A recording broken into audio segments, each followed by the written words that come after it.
নরেন্দ্র মোদীর ব্রিগেড সমাবেশ যে ছবি আপনারা দেখছিলেন আমাদের প্রতিনিধি তুলে ধরছিল, এবার আপনাদের দেখাচ্ছি মালদার ছবি। দেখুন উৎসাহ বিজেপি কর্মী সমর্থকদের মধ্যে।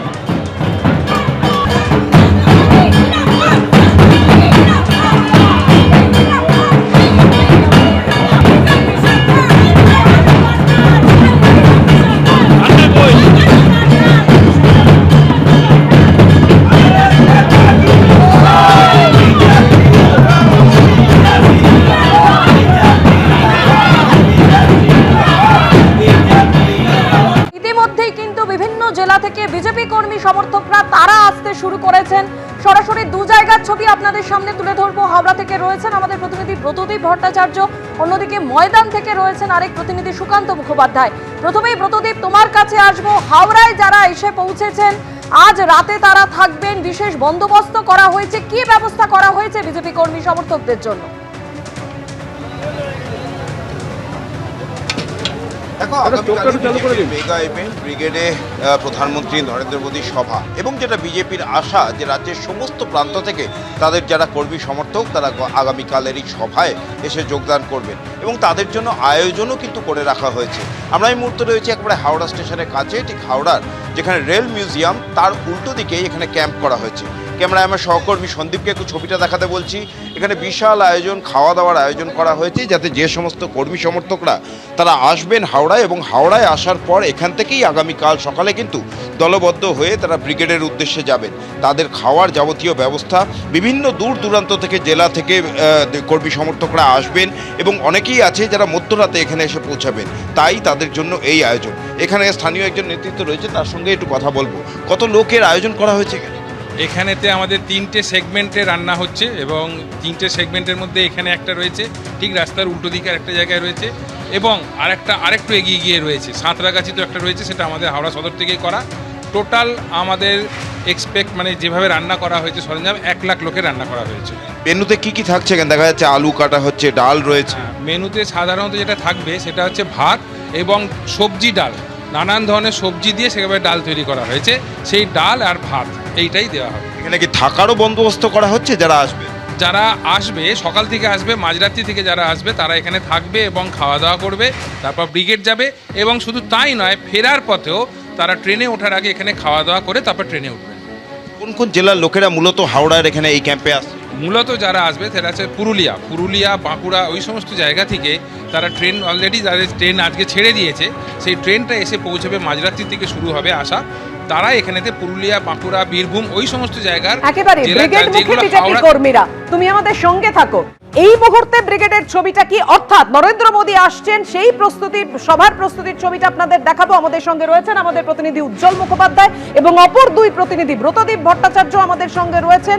আমরা কথা বলবো তাদের সঙ্গে, কেননা তারা যেখানে বিজেপি কর্মী সমর্থকদের রাখার ব্যবস্থা করা হয়েছে সেই বিষয়েও আপনাদেরকে জানাবো। কিন্তু প্রথমেই উজ্জ্বল, দেখো, সেটা হচ্ছে যে এই মুহূর্তে ব্রিগেডে দাঁড়িয়ে রয়েছি রাত 9:30, কিন্তু গোটা ব্রিগেডের যে আলো শ্যামল যেটা দেখাচ্ছে, দেখলে মনে হবে কলকাতার বুকে কোনো একটা বড় পুজো মণ্ডপের সামনে আমরা দাঁড়িয়ে রয়েছি, যেখানে চারিদিকে প্রচুর আলোর রোশনাই এবং অসংখ্য চেয়ার পাতা রয়েছে, যে চেয়ারগুলো বিজেপির কর্মী সমর্থকেরা আগামীকাল ভরিয়ে তুলবে, এমনটাই বিজেপির রাজ্য নেতৃত্বের বিশ্বাস। প্রথমে আমি বলবো একবার মঞ্চটা দেখাতে। ব্রিগেডের ময়দানে এই ধরনের মঞ্চ সাম্প্রতিককালে কেন আদৌ আগে কখনো দেখা গেছে কিনা তা নিয়ে বিতর্ক হতেই পারে।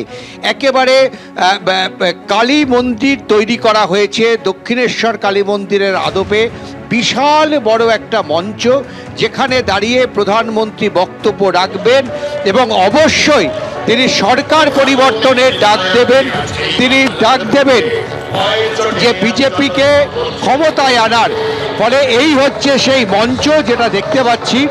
তার পাশাপাশি তুমি দেখো যে গোটা ব্রিগেডে একাধিক জায়গায় নানা ধরনের ক্যানভাস তৈরি করা হয়েছে।